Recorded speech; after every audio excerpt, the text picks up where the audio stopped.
Hello and welcome students, Gyanjyoti coaching সেন্টারের পক্ষ থেকে তোমাদের সকলকে আরও একবার স্বাগত। এর আগের দিনে আমরা কারিকুলামের কিন্তু ফিলোসফিক্যাল বেসিস কমপ্লিট করেছিলাম। আজকে আমরা আলোচনা করব কারিকুলামের সোশিওলজিক্যাল বেসিস। তো এই হচ্ছে আজকে আমাদের ক্লাস বা আলোচনার বিষয়। ক্লাস বা আলোচনার বিষয় শুরু করার আগে চলো এই জায়গাটা আমরা ঝটপট দেখে নিচ্ছি, কারণ নতুন একটা সেমিস্টার কিন্তু শুরু হয়ে গিয়েছে এবং তোমরা যারা চাইছো আমাদের সাথে যোগাযোগ করতে, কাইন্ডলি বোর্ডের কর্নারে দুটো নাম্বার দেখতে পাচ্ছ, যে কোনো একটি নাম্বারে কল করে কিন্তু আমাদের সাথে যোগাযোগ করে নিতে পারো। এছাড়াও কোর্স ফির বিষয়টা একটুখানি আমরা দেখে নিচ্ছি। দেখো, ফর এন্টায়ার সেমিস্টার কাদের জন্য? For major students. তো তোমরা যারা যেই সেমিস্টারেই থাকো না কেন, তোমরা যদি মেজর স্টুডেন্টস হও, তোমাদের জন্য কোর্স ফি ধার্য করা হয়েছে মাত্র 1199 টাকা এবং মাইনর স্টুডেন্টসদের জন্য রয়েছে মাত্র 699 টাকা, 699। এই হচ্ছে পুরো হিসেব। চলো এবার আমরা আলোচনার বিষয়ে ফিরে আসছি।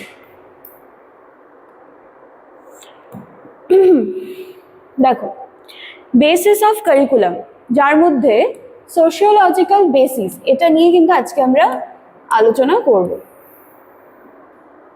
আচ্ছা, পাঠ্যক্রম কোনো বিচ্ছিন্ন বা কেবলমাত্র শিক্ষা প্রতিষ্ঠানের অভ্যন্তরীণ বিষয় নয়, এটি মূলত সমাজের প্রয়োজন, মূল্যবোধ, সংস্কৃতি এবং কাঠামোর প্রতিফলন।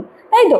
এর আগেও কিন্তু আমরা জেনেছি, যখন আমরা পাঠ্যক্রম এবং সিলেবাসের পার্থক্য এই সম্পর্কে যখন পড়ছিলাম, তখন কিন্তু আমরা জেনেছি এই যে কারিকুলাম, সেটা কিন্তু অনেকটা জায়গা জুড়ে বিস্তৃত। তাই তো? এই পাঠ্যক্রম বা কারিকুলাম কিন্তু যদি আমরা ভাবি যে আচ্ছা এটা পড়াশুনো রিলেটেড বা এটা শিক্ষা প্রতিষ্ঠানের মধ্যেই সেটা আবদ্ধ, তবে কিন্তু সেটা নয়। আচ্ছা দেখো, যেটা এখানে বলা হয়েছে যে এই যে কারিকুলাম, যেটা সমাজের প্রয়োজন, মূল্যবোধ, সংস্কৃতি এবং কাঠামোর প্রতিফলন, তাই পাঠ্যক্রম নির্মাণে সমাজতাত্ত্বিক ভিত্তি একটি অত্যন্ত গুরুত্বপূর্ণ দিক। পাঠ্যক্রম নির্মাণে দার্শনিক ভিত্তি যেমন একটা গুরুত্বপূর্ণ দিক, সেই রকমই পাঠ্যক্রম নির্মাণেও কিন্তু সমাজতাত্ত্বিক ভিত্তি বা সোশিওলজিক্যাল বেস যেটা রয়েছে, সেটাও কিন্তু ইকুয়াল ইম্পর্টেন্ট রয়েছে। আচ্ছা দেখো, সমাজ যেমন শিক্ষা ব্যবস্থাকে প্রভাবিত করে, সেরকমই শিক্ষা কি করে? সমাজ গঠনে গুরুত্বপূর্ণ ভূমিকা পালন করে। তার মানে দেখো, এখানে কিন্তু আমরা দেখতে পাচ্ছি যে এই যে সমাজ বা শিক্ষা, দুটোই কিন্তু কোথাও না কোথাও ওতপ্রোতভাবে কিন্তু জড়িয়ে আছে। তাই তো? দেখো, এই যে পারস্পরিক সম্পর্ক, সেটার উপর ভিত্তি করেই পাঠ্যক্রমে সমাজতাত্ত্বিক যে বেস বলো, সেটা গড়ে উঠেছে। আচ্ছা, এইবার আমরা একটুখানি দেখে নিচ্ছি যে সমাজের প্রয়োজন এবং সমস্যা সমূহ। কি বলা হচ্ছে? যে সমাজতাত্ত্বিক ভিত্তির প্রথম দিকটি হলো সমাজের চাহিদা এবং সেই সমাজেরই সমস্যা। একটি সমাজে, আচ্ছা এবার সমাজের সমস্যা বলতে আমরা কি কি বুঝবো? দারিদ্রতা বুঝবো, বেকারত্ব বুঝবো, লিঙ্গ বৈষম্য বুঝবো, আর কি বুঝবো? পরিবেশ দূষণ, জাতিগত সংঘর্ষ। এই সমস্ত কিন্তু আমাদের সমাজের মধ্যে চলতে থাকা জ্বলন্ত কিছু সমস্যা। তাই তো?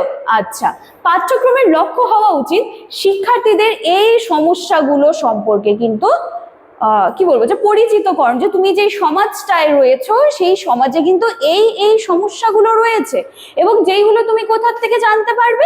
যেইগুলো তুমি অ্যাজ আ স্টুডেন্ট তোমার কারিকুলাম থেকে কিন্তু তুমি জানতে পারবে এবং সমাধানের দক্ষতাও তুমি সেখান থেকেই খুঁজে পাবে। উদাহরণস্বরূপ দেখো, পরিবেশ শিক্ষাকে পাঠ্যক্রমে অন্তর্ভুক্ত কেন করা হয়েছে? যাতে এখান থেকে কিন্তু আমরা নিজেদের পরিবেশ সম্পর্কে জানতে পারি, আমাদের চারপাশে কি ঘটে চলেছে সেটা জানতে পারি। শুধুমাত্র জানতে পারি না, এখান থেকে কিন্তু আমরা সলিউশনটাও বের করতে পারি। ঠিক আছে? আচ্ছা চলো, এরপরে দেখো কি আছে, সামাজিক মূল্যবোধ ও সংস্কৃতি। এখানে কি বলা হচ্ছে? দেখো, বলা হচ্ছে প্রত্যেক সমাজে নিজস্ব মূল্যবোধ, বিশ্বাস, ঐতিহ্য ও সংস্কৃতি থাকে। পাঠ্যক্রমের মাধ্যমে আমরা কি করি? এই মূল্যবোধগুলিকে পরবর্তী প্রজন্মের কাছে পৌঁছে দিচ্ছি। আচ্ছা, যেমন দেখো এই যে অনেস্টি বা সততা, সহযোগিতা, সহনশীলতা, শৃঙ্খলা, গণতন্ত্রের চেতনা ইত্যাদি সামাজিক মূল্যবোধ কিন্তু পাঠ্যক্রমের অংশ হওয়া উচিত। যার এইগুলোকে এবার দেখো, তাহলে এটা এই ভিডিওটা দেখতে দেখতে অবশ্যই তোমাদের মনে একটা প্রশ্ন আসবে। আচ্ছা, আগের যে পয়েন্ট ছিল সেখানে তো বললেন যে পরিবেশ বিষয়ক বা সমাজকে জানতে গেলে কিন্তু সেখানে কারিকুলাম আমাদেরকে হেল্প করছে, যার জন্য কিন্তু শিক্ষা বিষয়ক ক্ষেত্রে পরিবেশকে ইনক্লুড করা হলো। আচ্ছা, ভালো কথা। তাহলে এখানটায় যেটা বলেছে যে মূল্যবোধগুলো, এবার মূল্যবোধগুলো কি কি রয়েছে? সততা, সহযোগিতা, সহনশীলতা, শৃঙ্খলা, এইগুলোকে আবার তার তার মধ্যে ইনক্লুড করার কি প্রয়োজন? দেখো, একটা প্রজন্ম বা একটা ঐতিহ্য বা কোনো একটা সংস্কৃতি বা কোনো একটা কালচারকে, সেটা কিন্তু একটা প্রজন্মের পর আরেকটা প্রজন্মই সেটাকে ক্যারি করে। তো যার জন্যই এখানে সমস্ত বিষয়গুলো রাখা হয়েছে, যে সামাজিক মূল্যবোধ, কালচার কি, এগুলো জানতে হবে, তবেই কিন্তু আমরা আমাদের প্রজন্ম থেকে সেই জিনিসটাকে আমরা নেক্সট প্রজন্মে সেটাকে কিন্তু নিয়ে যেতে পারছি, যার জন্যই এই জায়গাগুলোও কিন্তু অন্তর্ভুক্ত করা হয়েছে। আচ্ছা, তৃতীয় পয়েন্ট দেখো কি আছে, সামাজিক পরিবর্তনের সাথে সামঞ্জস্য আছে। এটা কিন্তু খুব ইম্পর্টেন্ট। হ্যাঁ, আমরা প্রত্যেকেই আমরা জানি যে সমাজ কিন্তু প্রতিনিয়ত পাল্টে যাচ্ছে, যুগ প্রতিনিয়ত পাল্টে যাচ্ছে, তার সাথে পাল্লা দিয়ে কিন্তু একটা ব্যালেন্স করে কিন্তু অবশ্যই চলতে হবে।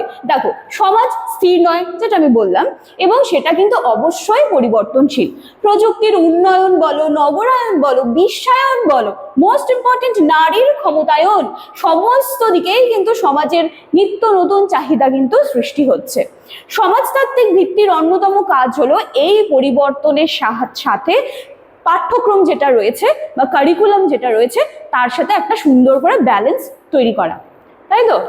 আচ্ছা, এরপরে চলো, কি বলা হচ্ছে, সামাজিক সংহতি ও জাতীয় ঐক্য। শিক্ষার অন্যতম লক্ষ্য হলো সামাজিক সংহতি গড়ে তোলা। সমাজতাত্ত্বিক ভিত্তি অনুসারে পাঠ্যক্রমকে এমন করে তৈরি করতে হবে যেখান থেকে আমরা জাতি, ধর্ম, ভাষা ও বিভিন্ন শ্রেণীর মানুষের মধ্যে এই যে ঐক্য কি করে বজায় রাখতে হবে বা ঐক্য বজায় রাখা সেটা কতটা প্রয়োজন, সমস্ত কিন্তু আমরা এখান থেকেই জানতে পারবো। চলে আসি পরবর্তী পয়েন্টে, গণতান্ত্রিক নাগরিক গঠন। সমাজতাত্ত্বিক ভিত্তি অনুযায়ী পাঠ্যক্রমের লক্ষ্য কেবল পেশাগত দক্ষতা নয়, বরং সচেতন এবং দায়িত্ববান নাগরিক তৈরি করা। তাহলে গণতান্ত্রিক নাগরিক গঠন, এটাও মানে কি বলবো, যে এটাও কিন্তু একটা সমাজে থাকতে গেলে এটাও একটা গুরুত্বপূর্ণ জায়গা। যেমন দেখো, ভোটাধিকার, মানবাধিকার, সামাজিক দায়িত্ব, ন্যায়বোধ, এই সমস্ত কিছু সম্পর্কে কিন্তু জানতে হবে, তবেই কিন্তু আমরা বলতে পারবো যে একটা কারিকুলামের সাহায্য নিয়ে শিক্ষার্থীদের কিন্তু আমরা ওভারঅল ডেভেলপমেন্ট করতে পেরেছি বা সর্বাঙ্গীন বিকাশ কিন্তু করতে পেরেছি। ক্লিয়ার? তো এই ছিল আজকে ক্লাস বা আলোচনার বিষয়। এর আগের দিনে কিন্তু আমি কারিকুলামের ফিলোসফিক্যাল বেসিস কমপ্লিট করে দিয়েছি। যারা ভিডিও দেখোনি, কাইন্ডলি চ্যানেল ভিজিট করো, চ্যানেল সাবস্ক্রাইব করে রাখবে, পাশে থাকা বেল আইকন প্রেস করে অল করে দেবে। দেখা হচ্ছে আবার নেক্সট দিনের ক্লাসে। Thank you.